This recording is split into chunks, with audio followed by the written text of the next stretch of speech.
We all knew that the attack had probably been more about me than any of my alphas or their kin.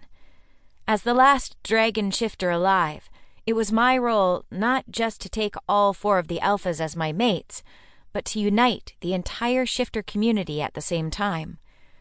Given that I hadn't even known shifters existed, let alone that I was one until a few weeks ago, I had a lot of work ahead of me.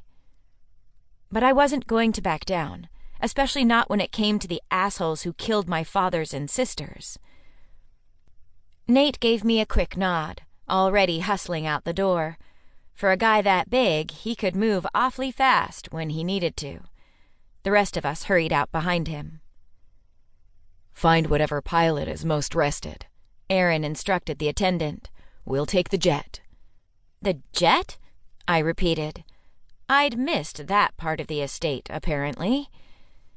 "Each of the estates has a couple of private jets on hand in case we or our advisors need to take care of matters elsewhere in a hurry," he explained as we headed down the white-walled hall. "It's a lot more reliable than counting on human-arranged flights." "It just seems a little strange. Here, anyway. I mean, all of you can fly already." The corner of his mouth quirked up into a tense smile. "Not half as fast as an airplane, even on my best days." "Fair. I wasn't sure I could beat a jet even in my dragon form. And I couldn't hold my dragon form for more than 15 minutes so far, so that was kind of a moot point anyway."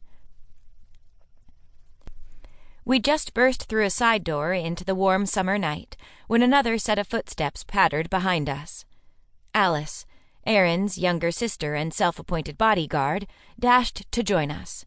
Her golden blonde hair was pulled back in a sleek ponytail, and her eyes were brightly alert. Did the girl ever sleep? "I heard the news," she said. "This time I'm coming along." "Alice," Aaron started. She waved her finger at him. "Nope, no arguments this time. Last time you were just going on a little trip to maybe find a missing dragon shifter, and you ended up battling rogues and nearly getting poisoned by fairies. This time, we know someone where you're going wants you dead. Who knows what the hell other trouble you'll all get into." Aaron didn't look convinced, but he also didn't look like he had the energy to argue. It was still completely dark out. We couldn't have slept for more than a couple hours, and yesterday had been a very long day. "I want Alice with us," I piped up to make his agreement easier. "It'll be nice to have a little break from all the testosterone." West muttered something under his breath, and Marco chuckled.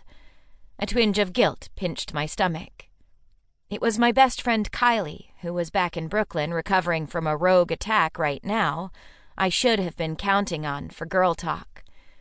But our friendship had gotten a little more complicated with every strange and scary revelation I'd encountered.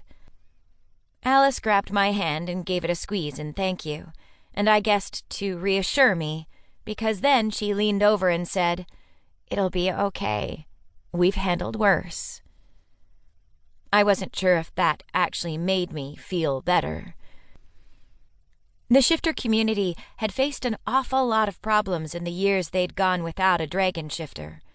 It wasn't my fault that my mom had gone on the run and decided to lock away my memories of what I was, but it was hard not to feel a little responsible for the mess she'd left behind. I was the only one left who could pull the pieces back together.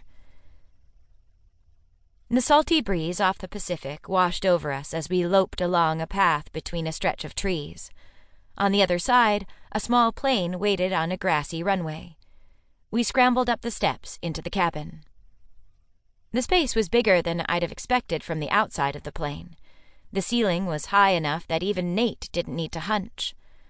5 pairs of leather-cushioned seats lined one wall. Marco dropped into one, running his hand through his jagged black hair. Aaron went to talk to the pilot who'd come running over. It was a good thing the ceiling could accommodate Nate, because he was pacing back and forth in the aisle.